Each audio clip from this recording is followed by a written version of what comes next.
Hello everyone, welcome to the channel. My name is Jesse and I'm an employment specialist.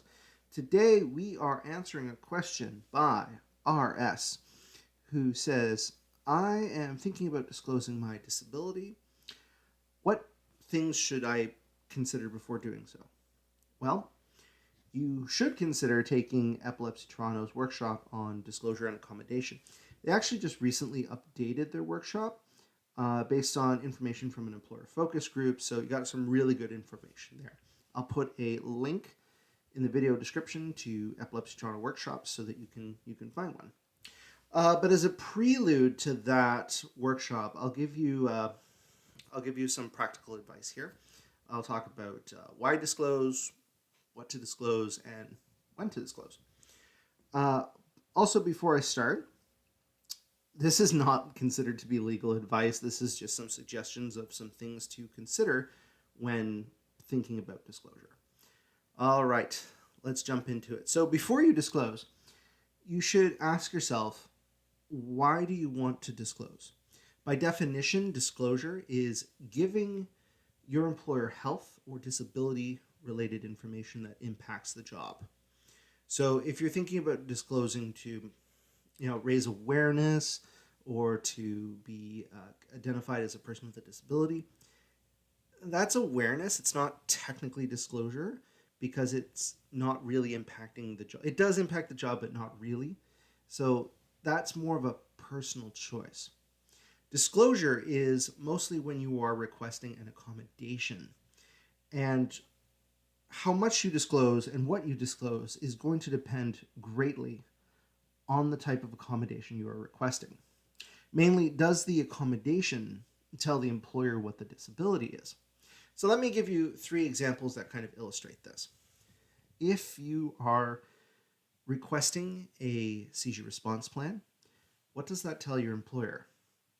Well, obviously it tells the employer that they're going to need to respond to seizures. So in that case, I would consider full disclosure.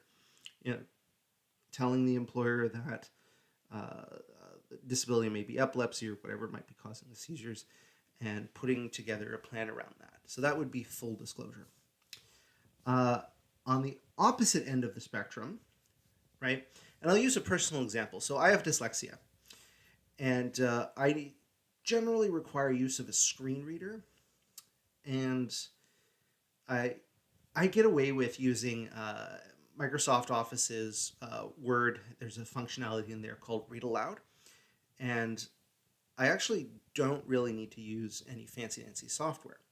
So if I so wanted to, I don't necessarily need to tell my employer about my dyslexia. Not that they don't already know, but I don't require it because I'm able to self-accommodate with functionality of tools that are already in place.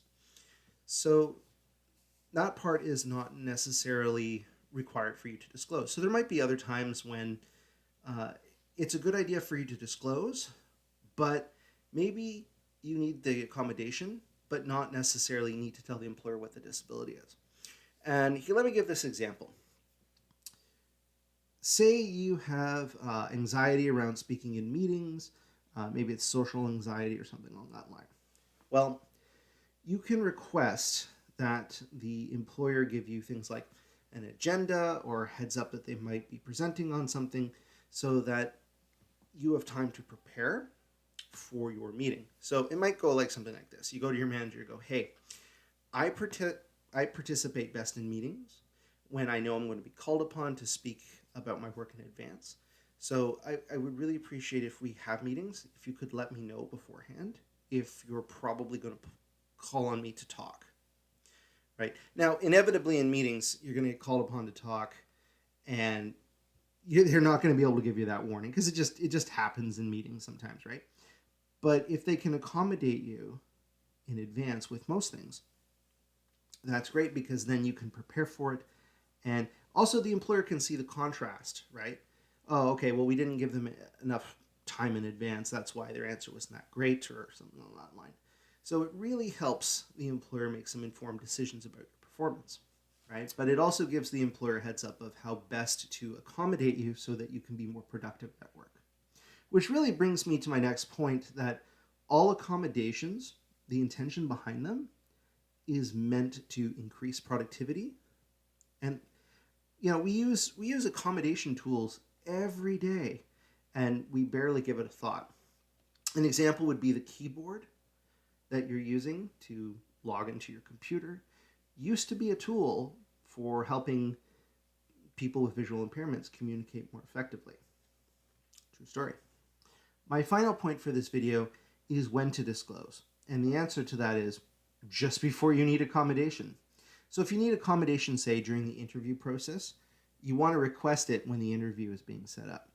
If you need accommodation for the day you start work, you want to make that request the day you're given the job offer. If it's something that you can wait a while, it doesn't have to be in place on the first day and so forth, then you might want to wait until after onboarding, right? So you get a sense of the company's accommodation process. To that, one major piece of advice I'm going to give is about the need to have accommodations around probationary period. So if you need accommodations during probation, it's better to disclose earlier rather than later. I understand the idea of some employment professionals giving advice about waiting to the end of probation for the simple fact of more job security. However, if you need accommodation to put your best foot forward and to show the employer that you do good work and actually help the employer figure out what your skill set is and that you're a good match for the job, then it's probably better to disclose earlier to get that accommodation so you can show the employer what you can do. In fact, it might actually be detrimental to view probation as something to endure or something to outlast because you're approaching it with this anxiety around getting through the process. And that can be really difficult for the job seeker.